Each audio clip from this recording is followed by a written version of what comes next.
Բարև ձեզ սիրելի ժողովուրդ։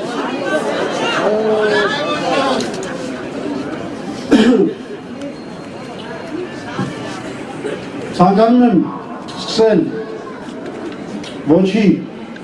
ծրագրի, ավելի ճիշտ ոչի հաղթանակի ծրագրի ներկայացումը մի քանի արձանագրություններից, որ կարծում եմ, որ դուք կհամաձայնվեք ինձ հետ։ Առաջին, մեր հասարակությունը լիովին ըմբռնել է Սերժ Սարգսյանի ծրագրի էությունը։ Նա շատ լավ հասկացել է, որ սահմանադրությունը փոխելու որևէ կարիք չկա, սահմանադրական փոփոխության մեջ որևէ հանրօգուտ էություն չկա եւ այդ սահմանափոխությունը լուծում է միայն Սերժ Սարգսյանի իշխանության հարցը։ Համաձայն եք։ Երկրորդ արձանագրումը, որ կուզեի անել, հետևյալն է։ Պետական իշխանության տարբեր մակարդակներում նույնպես հասկացել են, որ լուծվում է մեկ մարդու հարց։ Մեկ մարդու իշխանության պահպանման հարց։ Եվ այդ հարցը լուծվում է կոլեկտիվ անպատասխանատվության համակարգի ստեղծումով, որում ոչ ոք չի ունենա արդյունավետ կառավարման համար անհրաժեշտ լիազորություններ։ Բայց ամեն ինչ կորոշի ով? Սերժ Սարգսյանը։ Հասկանալով այս ամենը եւ չտեսնելով իրենց տեղը այս խարխուտ համակարգում, իշխանության մեջ շատերը ցուցադրաբար օգնում են Սերժ Սարգսյանի վերարտադրության այս ջանքերին, բայց տակից գործում են լրիվ հակառակ ուղղությամբ։ Երրորդ արձանագրումը։ Հանրաքվեում պայքար չի լինելու թեկնածուների կամ կուսակցությունների միջև։ Հայաստանում միամիտներ չկան եւ բոլորն էլ հասկանում են, որ սա լինելու է մրցակցություն Սերժ Սարգսյանի կողմնակիցների եւ նրա դեմ պայքարող իրական ընդդիմության միջև։ Ինչքան էլ որ դաշնակցությունը փորձի մի քիչ այլ կերպ ներկայացնել։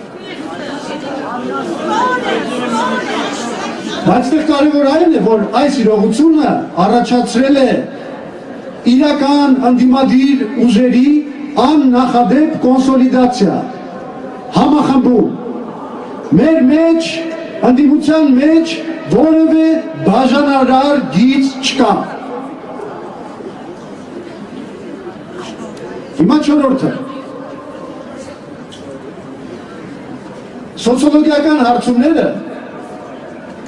իդեպ երբ որ խոսում ենք սոցիոլոգիական հարցումներից, Արամ Մանուկյանից հետ չընկնելու համար, ես էլ Ստեփան Դեմիրճյանից մի լավ մեջբերում կանեմ։ Ստեփան Դեմիրճյանը մի առիթով ասել է սոցիոլոգիան իսկապես Հայաստանում շատ ճշգրիտ գիտություն է, շատ ճշգրիտ գիտություն է, ով ինչքան վճարում է, այդքան տոկոս էլ ստանում է։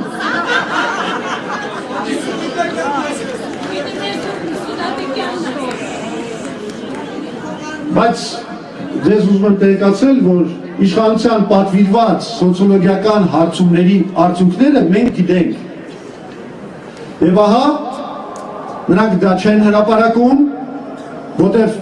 արդյունքը ուղղակի խայտառակ է իշխանության համար, ոչերի քանակը իրենց պատվիրված սոցիոլոգիական հարցումներով 3 անգամ ավելին է, քան այոյի քանակը։ 3 անգամ։ Եվ ուրեմն ես անում եմ չորրորդ արձանագրումը, որ սոցիոլոգիական հարցումները, հասարակական կազմակերպությունների եւ քաղաքացիական նախաձեռնությունների հայտարարությունները սոցիալական ցանցերում ոչի քարոզարշավի հաղթարշավը, այո եւ ոչ ռեալիթի շոուն նայում եք բոլորը, ցույց են տալիս, որ մեր ժողովրդի ակնհայտ ջախջախիչ մեծամասնությունը մերժում է իշխանությունների սահմանադրափոխության պլանը։ Ժողովուրդը կարճ ասած կողմնորոշվել է եւ ոչ է ասում Սերժ Սարգսյանին եւ նրա վարչախմբին։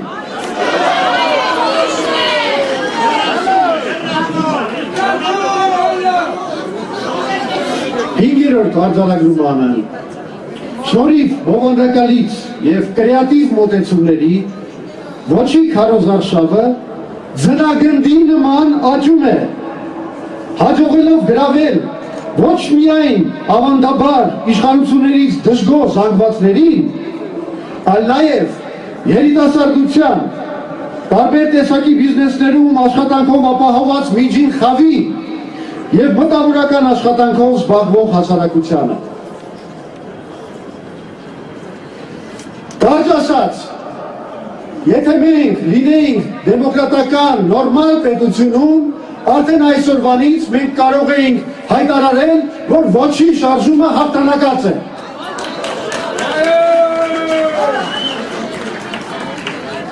Բայց խնդիրը հենց այն է, որ մենք ապրում ենք մի պետությունում, որտեղ բոլոր ընտրությունները կեղծվում են։ Հարցը հետևյալն է, թե ինչպես ունենալով շախմատային լեզվով ասած, կրած, հաղթած դիրք հասցրել այն վերջնական հաղթանակի, անգամ ռեժիմի ընտրակեղծարարության պայմաններում։ Այո, հաշվի առնելով այն արձանագրումները, որ ներկայացրեցի, այսօր մենք հարցը հենց այդպես ենք դնում, ինչպես արձանագրել ժողովրդի ըստ էության արդեն կայացած հաղթանակը։ Դրա բանալին իրականում միակն է, հաղթահարել բազմաթիվ կեղծված ընտրություններում և հանրաքվեներում պարտություններից հետո ժողովրդի արդարացի հուսահատությունը և հասնել մի վիճակի, երբ մեր ժողովրդի առնվազն 70-ից 80%-ը գնան և ոչ քվեարկեն տեղամասերում։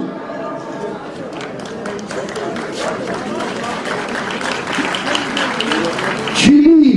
ժողովուրդը հենց այդպես էլ վարվեց, երբ քվեարկեց բռնապետ Պինոչետի իշխանության երկարաձգման դեմ։ Թեև հանրաքվեի արդյունքում այնտեղ Չիլիում հայտարարվեց ոչի հաղթանակը 55% այոյի, 55% ոչի, 45% այոյի, քվեարկության իրական արդյունքները բնականաբար լրիվ այլ էին։ Չիլիացիների 70-ից 80%-ը քվեարկել էին ոչ և կանգնեցրել Պինոչետին երկընտրակի առաջ։ Նա կարող էր, ինչպես անցյալում արել էր, իսկ նա կեղծարարության մեծ վարպետ էր, նա կարող էր կեղծել արդյունքները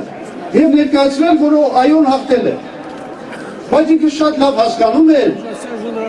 որ ունենալով այդ 70-80% ոչերը տեղամասերում, նման քայլը կնշանակեր հայտարարել պատերազմ սեփական ժողովրդին։ Ուստի նա ուղղակի փորձեց պահպանել իր դեմքը։ Նա տեսավ, որ դա տարբերակ չէ և հայտարարեց, որ ոչը ստացել է 55%, իսկ այոն պատկառելի 45%-ը և ընդունեց ժողովրդի հաղթանակը։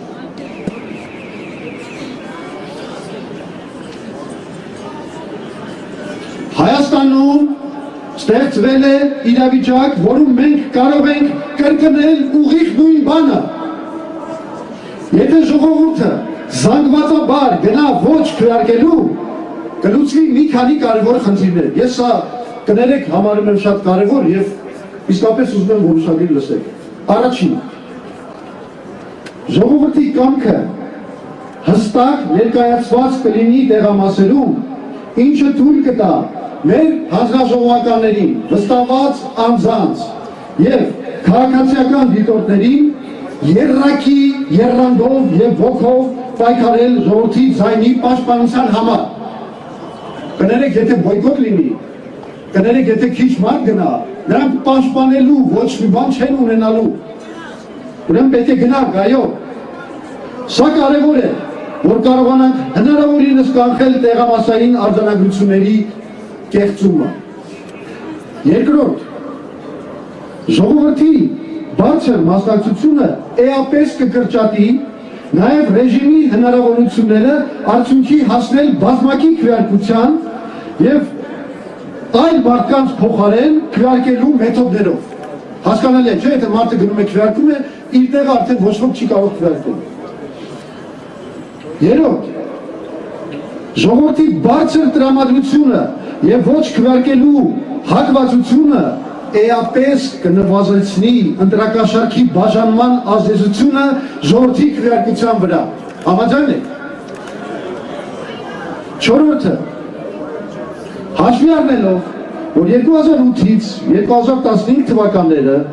երկրից պաշտոնական տվյալներով արտագաղթել են ավելի քան 350,000 քաղաքացիներ, ռեժիմի կողմից 1,100,000-ից ավելի պաշտոնական մասնակցության թվի հայտարարումը ուղղակի կհակասի ժողովրդագրական ցուցանիշներին։ Այսինքն, ոչերի մեծ քանակի դեպքում ևս մեկ սահմանափակում կդրվի այոյի համար հավելագրումների վրա։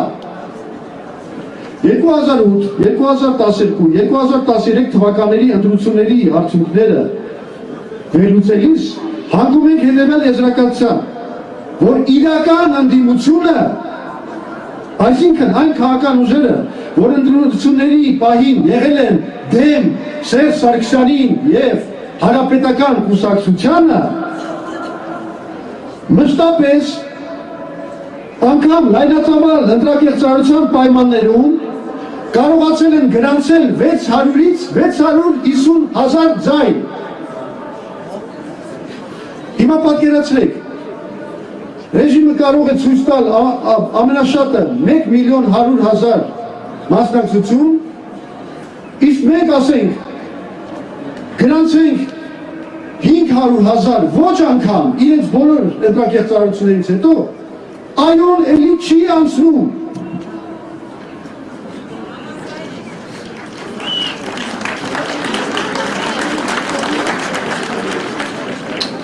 Եվ այսպես ակնհայտ է, որ ստեղծվել է աննախադեպ մի վիճակ,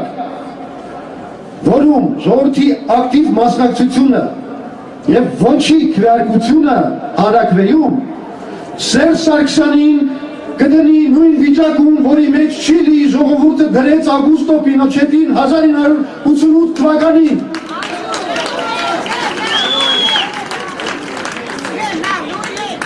Իսկ թե ինչ կանենք,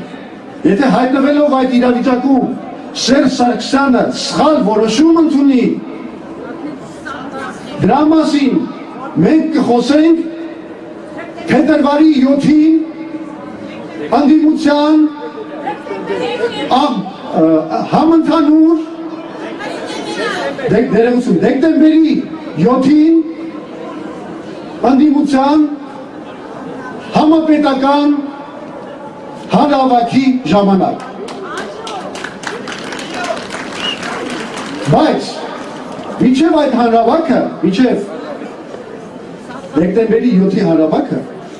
մենք մեկ անելիք էլ ունենք ձեզ հետ միասին։ Գիտեք ինչ, այս պայքարը պետք է ակտիվ պահել ոչ միայն տեղամասերում, այլ նաև հրապարակներում։ Դրա համար դեկտեմբերի 3-ին մենք պետք է ուժի ցուցադրում անենք եւ հավաքվենք Ազատության հրապարակում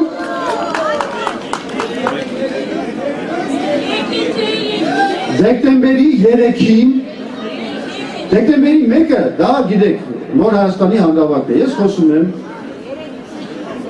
Հայ ազգային կոնգրեսի,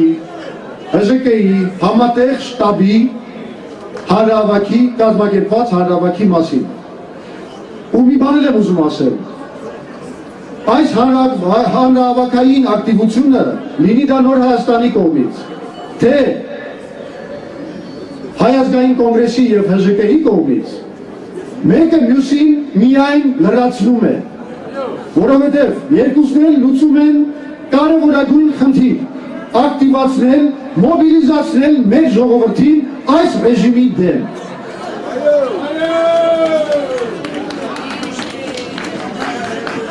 Ամփոփեմ, մենք իրավունք չունենք այս հաղթանակած պարտիան չհասցնելու վերջնական հաղթանակին։ Իսկ դրա համար ընդամենը պետք է մի կողմ դնել հուսահատությունը եւ հիասթափվածությունը եւ ջախջախել Սերժ Սարգսյանին ոչինչ քվեարկությամբ տեղամասերում, իսկ այնուհետև նաեւ հրապարակներում։ Սերժի հեռացի, Սերժի հեռացի, Սերժի հեռացի, Սերժի հեռացի, Սերժի հեռացի։ Գորգան, ասա ոչ եւ դու կհաղթես։